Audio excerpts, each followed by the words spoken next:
नमस्कार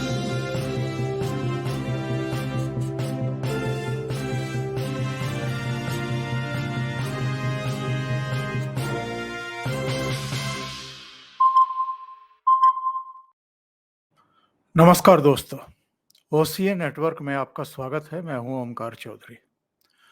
आप लोगों को बहुत लंबे समय तक मूर्ख समझ करके बेवकूफ नहीं बना सकते। लोकसभा चुनाव में कांग्रेस की जितनी सीटें बढ़ी थी 52 से जो 99 हुई थी, उनमें जो इनके सहयोगी दल थे अलग अलग राज्यों में, और जिस तरह का वातावरण इन्होंने दुष्प्रचार करके झूठ बोल करके बनाया था, उसका परिणाम था।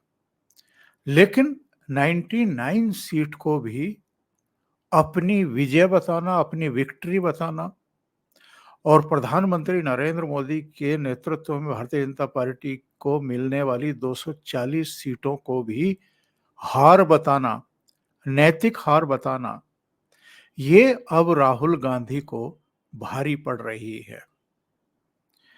इनका जिस तरह का व्यवहार पार्लियामेंट के भीतर देखा गया, नरेंद्र मोदी के तीसरी बार प्रधानमंत्री बनने के बाद, पार्लियामेंट के भीतर भी पार्लियामेंट के बाहर भी जिस तरह की एग्रेशन, आक्रामकता, जिस तरह की बॉडी लैंग्वेज और जो जो बातें इन्होंने कहनी शुरू की, उससे ऐसा लग रहा था कि जितनी औकात नहीं है, जितनी हैसियत नहीं है, देश की जनता ने इनको जितना दिया नहीं है, ये उसको कई गुना बढ़ा चढ़ा करके प्रस्तुत करने की कोशिश कर रहे हैं।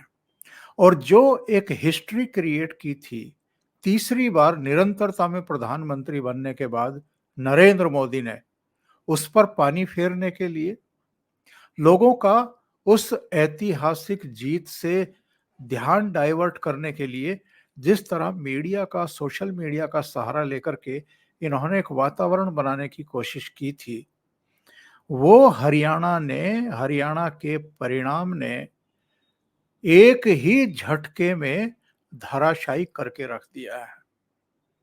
और ये जो हरियाणा का नतीजा है, ये जो हरियाणा ने इनको शिक्षा दी है, सबक दी है, जो सजा दी है, अगर इसके बाद भी ये इन चीजों से कुछ नहीं सीखते हैं, और जो पहले की परिपाटी चली आ रही है कि साहब ईवीएम के सिर पर ठीकरा फोड़ दो, दूसरे लोगों के सिर पर ठीकरा फोड़ दो, भूपेंद्र सिंह हुड्डा के सिर पर, कुमारी सैलजा के सिर पर, और आप अपनी चमड़ी और अपनी खोपड़ी बचाए रखो। अगर आप इसी रास्ते पर चलते रहे और गंभीरता से उन मुद्दों पर, उन कारणों पर मंथन नहीं किया और उनका समाधान करने के बारे में गंभीरता से सोच करके आगे नहीं बढ़े, तो ये जो आने वाले चुनाव हैं, चाहे झारखंड हो, चाहे महाराष्ट्र हो, चाहे दिल्ली हो, और उसके बाद भी फिर 4 और राज्यों के अगले 1.5-2 साल के भीतर चुनाव हैं। इनमें तमिलनाडु है, इनमें असम है, इनमें पश्चिम बंगाल है, इनमें बिहार है। वहां भी कांग्रेस को इसी दुर्गति का सामना करना पड़ेगा। और कोई और जानता हो या ना जानता हो, और कांग्रेस की जो वास्तविकता है उसको स्वीकार करके मानता हो या नहीं मानता हो, पर जो इनके सहयोगी दल हैं वो इनकी असलियत को एक्चुअल में समझ चुके हैं और जान चुके हैं। आप ये महसूस कर रहे होंगे कि संसद के भीतर सहयोगी दलों के सांसदों को ये जिस तरीके से हाँकने की कोशिश कर रहे थे, उस पर किसी ने ओपनली रिएक्ट भले ही ना किया हो, लेकिन कोई भी राहुल गांधी और कांग्रेस के नेताओं की इस हरकत को एक्सेप्ट करने को तैयार नहीं था, स्वीकार करने को तैयार नहीं था। और अब जब ये हरियाणा के चुनाव नतीजे आए हैं, और इसके बारे में भी इन्होंने जिस तरह की हवा बनाई थी मीडिया के भीतर भी और एग्जिट पोल में भी ये बात आ गई थी, और हम लोग भी इसलिए ये सारी चीजें और चर्चाएं करना शुरू कर चुके थे कि भाई हरियाणा का इतिहास रहा है कि 10 साल ही किसी की सरकार रही है निरंतरता में, तीसरी बार तो किसी का रिकॉर्ड है नहीं। ये हम भी जानते थे कि हरियाणा में एक निष्कलंक सरकार है, भ्रष्टाचार का कोई आरोप नहीं है, नौकरियों में भी पारदर्शिता ही बरती गई है। इसके बावजूद वो जो तथ्य था कि 10 साल के बाद तो सत्ता बदलनी ही है, वो कहीं ना कहीं हम लोगों के दिमाग में भी था। लेकिन हरियाणा के मतदाताओं ने सबको गलत साबित किया और ये तो पूरी तरीके से एक फैब्रिकेटेड एक माहौल बना करके लोगों को भी, मीडिया को भी, देश के भीतर भी, देश के बाहर भी एक ऐसा वातावरण क्रिएट करके हरियाणा को जीत लेना चाहते थे और ये मैसेज देना चाहते थे कि लोकसभा चुनाव में भी हमने नरेंद्र मोदी को 240 पर रोका और अब हरियाणा में भी हम जीत करके नरेंद्र मोदी की जो आगे की यात्रा है, जो मुश्किलें हैं, जो चुनौतियां हैं, उनको हम बढ़ा रहे हैं और अब जैसे इनकी उल्टी गिनती शुरू हो चुकी है। ये जो पूरा इकोसिस्टम है, इसके आप बयान उठा करके देख लीजिए। राजदीप सरदेसाई से लेकर के बरखा, अभिसार, रवीश कुमार, पुण्य प्रसून वाजपेयी, जितने भी लोग और हरियाणा में भी जो लोग कांग्रेस के लिए ढोल बजा रहे थे, बैंड बजा रहे थे, उन सब के भी सुर देख लीजिए। एक ही उनका सुर था कि मोदी का एरा अब समाप्त हो चुका है, उनका आभा मंडल बुझ चुका है, उनकी लोकप्रियता अब ढलान पर है और जितना उनको ऊपर जाना था, उरूज पर जाना था, वो जा चुके, अब बस नीचे ही आना है। हरियाणा में ये नतीजा क्यों आया है, इस पर तो मैं प्रोग्राम कर चुका हूं। आज मैं ये बता रहा हूं कि ये जो हरियाणा में घटना हुई है और इनको जो पटकी दी है हरियाणा के लोगों ने, इसके अब effect, side effect, after effect क्या देखने को मिल रहे हैं। दो राज्यों के इनके अपने इंडी दल के सहयोगी इनको अब आंखें दिखा रहे हैं और केवल इन दो राज्यों की बात नहीं है साहब, आप चाहे महाराष्ट्र चले जाइए या दूसरे राज्यों में चले जाइए, वहां से जिस तरह के संदेश अब इनको मिलने शुरू हुए हैं राहुल गांधी को और कांग्रेस को, वो इनकी हैसियत बताने के लिए जानबूझ करके बयान दिए जा रहे हैं और जो एक इनकी तरफ से ओवर रिएक्ट हो रहा था लोकसभा चुनाव के परिणामों के बाद, प्रधानमंत्री पद की तीसरी बार शपथ लेने के बावजूद नरेंद्र मोदी पर जिस तरीके से ये अटैक कर रहे थे, व्यक्तिगत हमले करने शुरू कर चुके थे, एक अपमानजनक तरीके से उनसे पेश आ रहे थे, 56 इंच की छाती को 26 इंच की बता रहे थे, उनके चेहरे का रंग उड़ गया है, हमने इन्होंने जो छवि बनाई थी उसको फाड़ दिया है, इस तरह की लैंग्वेज का प्रयोग कर रहे थे। वो इनके सहयोगी दलों के नेता भी इस सब के चलते थोड़ा असहज महसूस कर रहे थे और इसको गरिमापूर्ण नहीं मान रहे थे। नरेंद्र मोदी तीसरी बार देश के प्रधानमंत्री बने हैं और पूरी दुनिया में उनका सम्मान है, उनकी लोकप्रियता है और जनता ने तीसरी बार इनको रिजेक्ट किया है, राहुल गांधी को और कांग्रेस को रिजेक्ट किया है, 100 सीटें भी नहीं दी तीसरी बार में भी। इसके बावजूद ये एक अलग नैरेटिव बनाने की कोशिश कर रहे थे। तो हरियाणा में जो झटका लगा है, ये हम सब के लिए, दूसरे लोगों के लिए अप्रत्याशित हो सकता है, लेकिन हरियाणा के मतदाताओं ने ये फैसला क्यों किया है, इस पर एक अलग से प्रोग्राम फिर बनाऊंगा। आज मैं केवल इनके सहयोगियों की तरफ से जो रिएक्शन आने शुरू हुए हैं और इनको जो उन्होंने संदेश देने शुरू किए हैं, उस पर बात करूंगा। ये बेहद इंपॉर्टेंट सिग्नल हैं जो आने शुरू हो गए हैं और इनको इनकी हैसियत में रहने के उन्होंने संदेश और संकेत देने शुरू कर दिए हैं उमर अब्दुल्ला ने जो कुछ कहा है वो ये बताता है कि जम्मू कश्मीर में भले ही नेशनल कॉन्फ्रेंस और कांग्रेस पार्टी मिलकर के लड़े हों, पर अगर नेशनल कॉन्फ्रेंस की चले, अगर उनको कांग्रेस को बाहर रख करके सरकार बनाने में कामयाबी मिल जाए तो वो इनको पूछेंगे ही नहीं।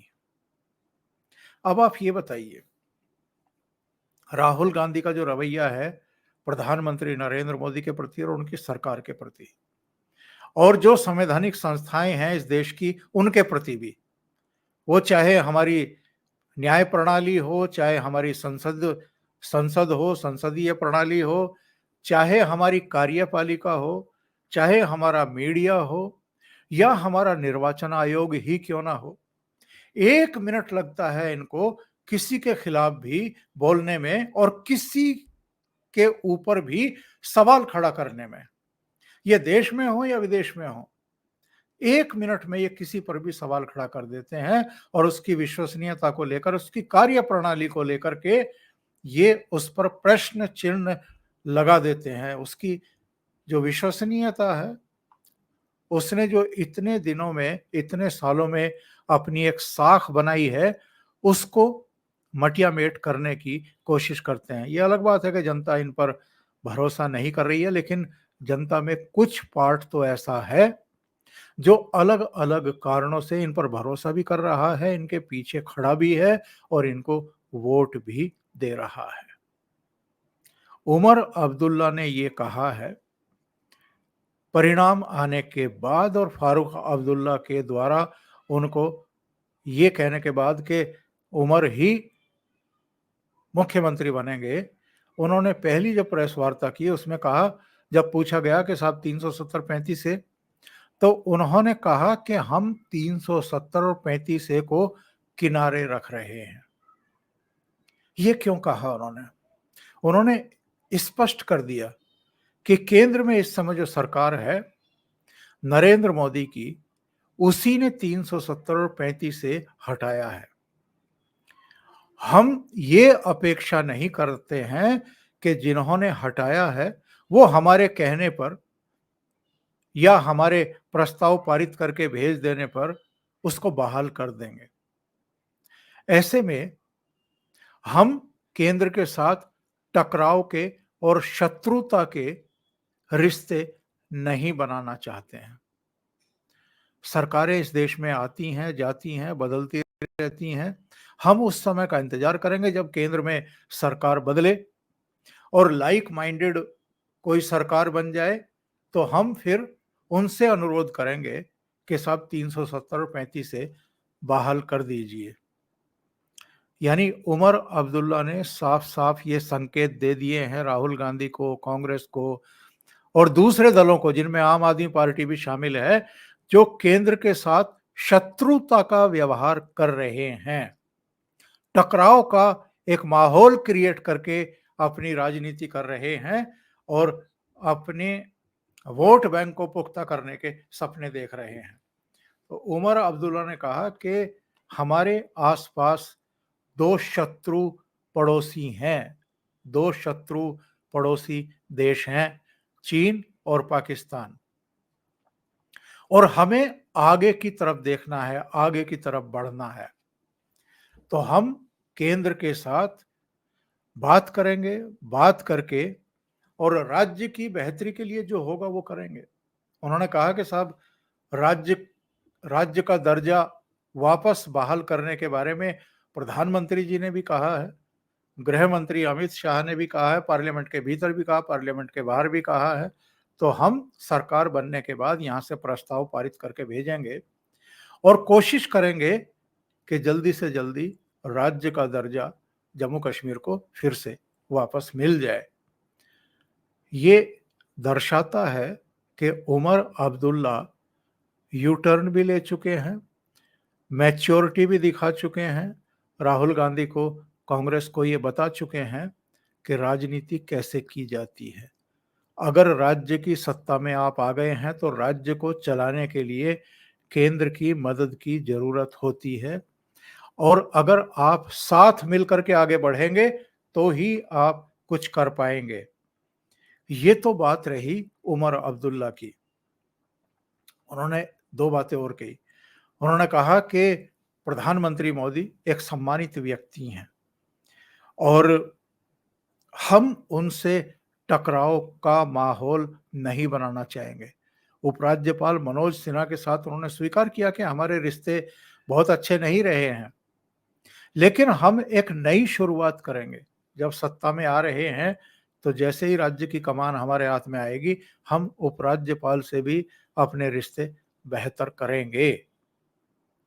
दूसरी घटना, अखिलेश यादव ने बिना कांग्रेस से बात किए जो राज्य में 10 सीटों के उपचुनाव होने हैं, उनके लिए एक तरफा 6 कैंडिडेट कल घोषित कर दिए। करहल से जो मैनपुरी के सांसद रह चुके हैं, लालू यादव के दामाद तेज प्रताप यादव को उन्होंने प्रत्याशी बनाया है। करहल सीट अखिलेश यादव ने ही खाली की थी जब वो लोकसभा के लिए चुने गए थे। तो करहल से तेज प्रताप यादव को टिकट दिया गया है। सीसामऊ से नसीम सोलंकी को टिकट दे दिया है।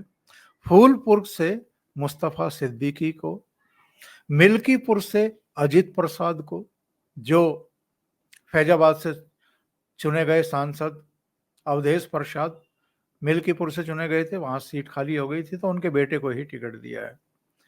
कटेहरी से शोभावती वर्मा को और मझुआ से डॉक्टर ज्योति बिंद को। यानी भले ही इंडिया अलायंस में हो, भले ही लोकसभा चुनाव मिल करके लड़ रहे हों, लेकिन अखिलेश यादव क्या संकेत दे रहे हैं कि भाई जब विधानसभा की बात है, जब राज्य की बात है, तो फिर हमारी कोई मजबूरी नहीं है कि हम ये जो 10 सीटों पर उपचुनाव होने जा रहा है, इस पर आपसे चर्चा करके ही अपने कैंडिडेट और अपनी सीटें तय करें।